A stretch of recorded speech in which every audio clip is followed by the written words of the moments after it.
नमस्कार. मी अनंत रामचंद्र पारधी, राहणार चीज भवन, वर्धा रोड, नागपूर.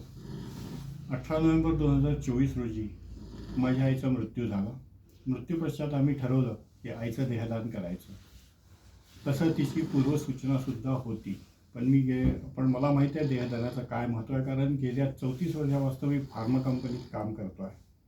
तर देहदानाचं महत्त्व मला माहिती आहे. एक देहदान केल्याने कमीत कमी 25 ते 50 डॉक्टर तयार होतात, कुशल डॉक्टर तयार होतात.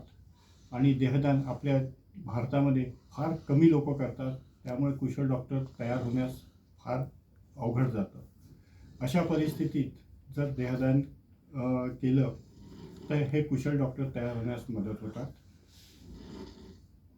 त्याचे 2-3 कारणं होते देहदानाचे. एक तर हेही कारण होतं की कुशल डॉक्टरांना देहदान मिळावं. दुसरं, मी फार्मामध्ये असल्यामुळे देहदानाचं महत्त्व मला माहीत आहे. तिसरं म्हणजे माझी बहीण अनघा अरुण वेखंडे ही फार मोठी चळवळ चालवते देहदानावर, आणि तिच्यामार्फत आम्ही हे देहदान करण्याचं ठरवलं.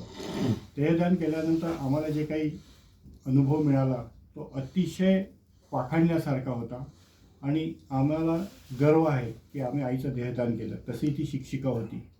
तिने आयुष्यभर क्लासेस आणि शिक्षणातून विद्यार्थी तयार केले, पण तिने मेल्यानंतरसुद्धा 25 ते 50 डॉक्टर तयार केले.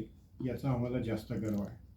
बस मी सर्वांना हेच म्हणतो, या गोष्टीपासून प्रेरणा घेऊन तुम्ही हे देहदान करावं.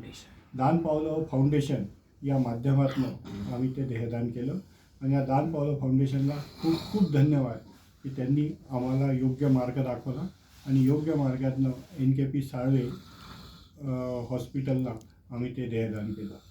बस असंच सर्वांनी प्रेरणा घेऊन याच्यातनं देहदान करावं व आपल्या राष्ट्राला मदत करावी, कुशल डॉक्टर बनायला मदत करावी, हीच सदिच्छा.